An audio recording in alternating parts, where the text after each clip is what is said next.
But this life isn't without dangers. The gods are demanding, and their standards are impossibly high. A single mistaken ritual, a mispronounced prayer, an impure offering, entering the sanctuary without proper purification, could bring divine wrath not just on you, but on all of Babylon. You've heard stories of priests who erred and suffered terrible fates. Diseases, madness, mysterious deaths. The pressure is constant. Every drought, every military defeat, every plague raises questions. Did the priests perform their duties correctly? Did they misinterpret an omen? When things go wrong, you're blamed for failing to maintain the cosmic order. Kings have been known to replace entire priestly administrations after disasters. You also face political dangers. Remember, you're advising kings who control armies. If your omens contradict the king's desires, if the gods say no when the king wants yes, you're in a delicate position. Some priests have been pressured to find favorable omens. Others have been imprisoned or worse for delivering unwelcome divine messages.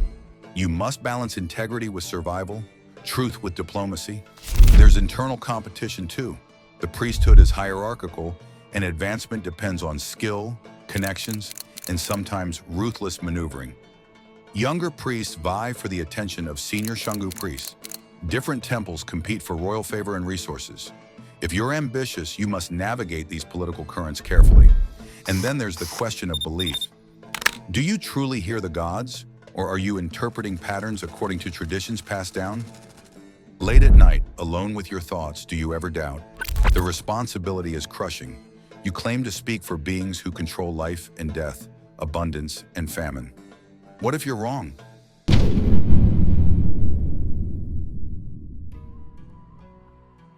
The Babylonian priesthood wasn't created in a vacuum. You're the inheritor of Sumerian religious traditions going back millennia, adapted and evolved. Your practices influence and are influenced by neighboring cultures: Assyrians, Elamites, Hittites.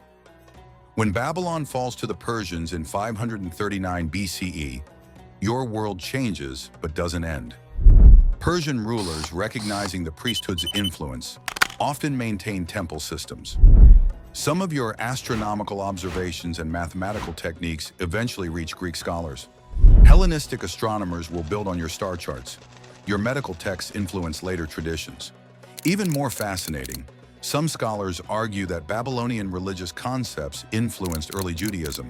The Jews spent decades in Babylonian exile, and some biblical texts may reflect Mesopotamian ideas, creation stories, flood narratives, cosmic battles between order and chaos.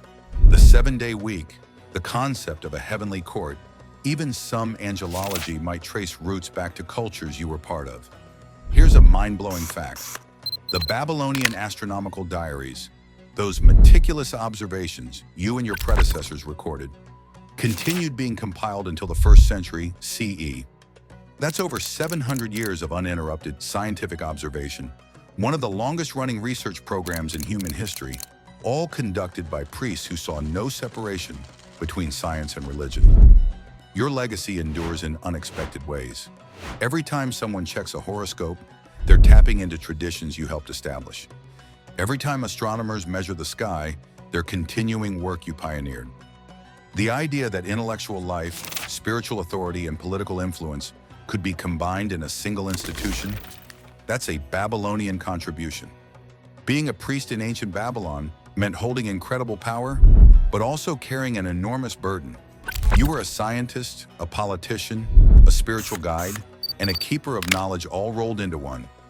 If you enjoyed stepping back into the ancient world with us today, hit that subscribe button for more journeys through history, and drop a comment. What other ancient jobs should we explore next? Thanks for watching, and I'll see you in the next one.